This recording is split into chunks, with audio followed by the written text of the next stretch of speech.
performance, and we locked content from people who didn't want to use them. And also came up with this CTR tests. Those are click-through rate tests. Click-through rate is basically how many people click on your banners, divided by how many times you show those banners. And that is a very important metric if you're using advertising in your game. But we decided to use this metric as an analytics for brand perception analysis. And we thought we invented it. It turns out that many other developers are doing the same things. So I'm just going to explain what it is. We come up with a bunch of names. We put them on different banners and show them on the web and on mobile and see what people click on the most. And here we came up with a bunch of names for the game, like Train Maze, Doodle Train, Rail Labyrinth, Rail Maze, Railways, Railway. And Doodle Train is there just to see how it compares to the new names that we came up with. And here's the results. You can see that the click-through rate is in the range of 1%, some lower, some higher, with variation of about 50%. And Doodle Train, what is interesting here, is not in the higher range of the clickable names. People click most on Rail Maze, they click more on Rail Labyrinth and Train Maze, and the Doodle Train percent is 0.87 compared to 1.31% Rail Maze. So it's obvious that we should use the name Rail Maze, not Doodle Train. And then, when we have decided on the name, we did the same click-through rate test with the icon. You can see we came up with a bunch of different concepts for the icons. They're not, as you can see, they're not finalized icons, it's just concepts, and we see what people click on the most.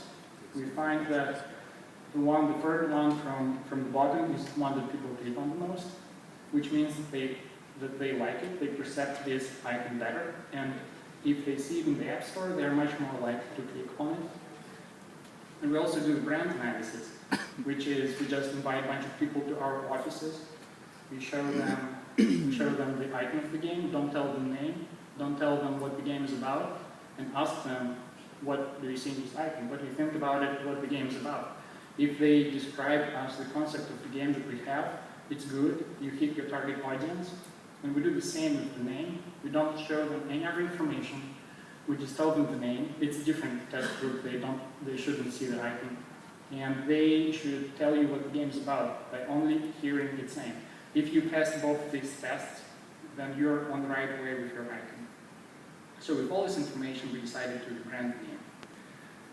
We have new icon, new name, new style, which now is Wild Westernish, very relevant to the train theme, because it all happens in Wild West, where trains are very relevant. And we fixed this. We fixed gameplay of the game. We tweaked the difficulty curve. I forgot to say that the game seemed very easy to some people by the time they reached level 10, and they just thought that it was the game for the kids. So we made the difficulty curve steeper. It gets harder faster. We increased the amount of initially unlocked levels just to have enough levels to get people hooked and then to spend their money. And we reduced the amount of compulsory tutorials. We moved almost all the tutorials. We had 4 initially. We moved 3 of them towards later in the game when those game concepts that are described in these tutorials are actually being utilized. And we leave only 1 tutorial, so it's a big downgrade from 4 initially. We don't want people to learn in your game. We want, well, at least the users don't want to learn, they want to play. And if you teach them while they play, they're okay with it. They love it. If you teach them before you let them play, they hate it, they shut down your game, and they never come back. And also we made the funnest game to be the default one. It's an easy fix, as it might seem, but for us back then, it was a decision that we didn't want to do it at first. In the Doodle Train incarnation of the game, we did it here. And just for comparison, I will show you the Rail Maze. Just give me a second here. For some reason we don't have sound. Well, it's not critical. This is the Rail Maze incarnation of the same game. It's different style. You won't notice from the video, but it's different pacing, different difficulty curve. It's basically the same game. It is slightly changed, but this slight difference made the whole world of difference. I won't show you the whole video because I'm running out of time here. And we did one more thing. After we did all these corrections to the game, we launched it in small market. Just to market test the potential of the new product. And it's always a good thing to do, because you will, before you go full scale in the most important market for you, do a test run, either geographically or platform-wise, launch in a smaller market, see how viral your game is, see what potential of the game is, collect some more analytics. It's always useful to do tweaks to the game before you release it, after you test it in real market. So do it. My strong advice is we picked the Mac App Store as a test bed for this product because it's small, no one cares about it, no one spends money on promoting in the market, which makes it the most viral market you can find. It gets close to that, and the results were pretty amazing. You can see Railmaze icon up there as top one app, and just for information, it stayed there for more than 1 year.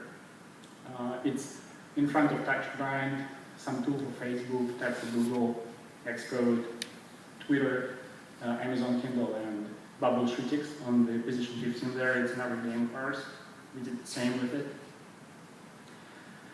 We collected some additional stats using Google Analytics this time, not fully, because it was not available for the platform. Did final tweaks, not a lot of them. This time everything was working perfectly. We did full scale iOS launch with this featured image here. As a result, we hit top 1 spot globally with the Railmaze without spending a single dollar on promotion. We did some cross promotion within our own games just to give it a slight boost. It doesn't do anything actually for the charts. It just initially it gives you a couple thousand users initially. We did the same with Android, and we hit 5 million downloads in the first month only. That's the best result I've seen so far with the applications I worked on. And on the Android, we saw similar results. We were pretty late to the market, unfortunately, on Android. When we had the port on Android, someone has already beat us to the market with the clones of our own game. We were half a year late. It still performed very well, but not as nicely as it did on iOS. And we learned from this experience that sometimes it's not the best option for you to fail with your product. Usually it is, I still believe in it, but if you feel like you didn't execute perfectly on the great idea that you have, then you should really go ahead, fix it, listen to your users, listen what they love about the product, what they hate about it, fix what they hate, improve what they love, and you'll succeed. I'm out of time now. Do you guys have any questions? Right, no questions. If you want to talk to me after the session, then I'm here for a couple more minutes.